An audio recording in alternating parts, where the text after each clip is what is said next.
देवरी तालुक्यातील पुराडा येथे एका शेततळ्यात बुडून 3 मुलांचा मृत्यू झाला।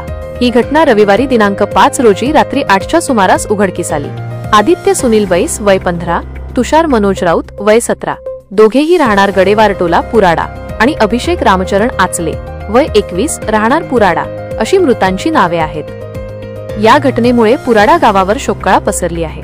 तिघेही पोहायला गेले असावेत असा प्राथमिक अंदाज आहे। आदित्य बैस हा नूतन विद्यालय पुराडा येथे 10व्या वर्गात शिकत होता। तुषार राऊत हा शासकीय आश्रमशाळा पुराडा येथे 12वीत शिकत होता, तर अभिषेक आचले हा घरकामाला हातभार लावायचा। मिळालेल्या माहितीनुसार गावात राहणाऱ्या आचले कुटुंबात साखरपुड्याचा कार्यक्रम होता।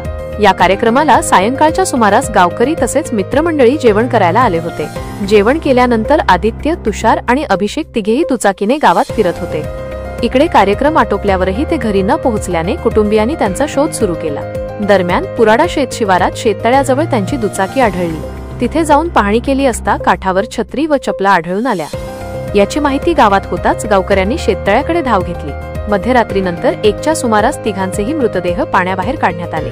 तिघेही शेततळ्यावर पोहायला गेले असावेत असा प्राथमिक अंदाज आहे। या घटनेची नोंद सालेकसा पोलिसांनी केली आहे। पुढील तपास सुरू आहे।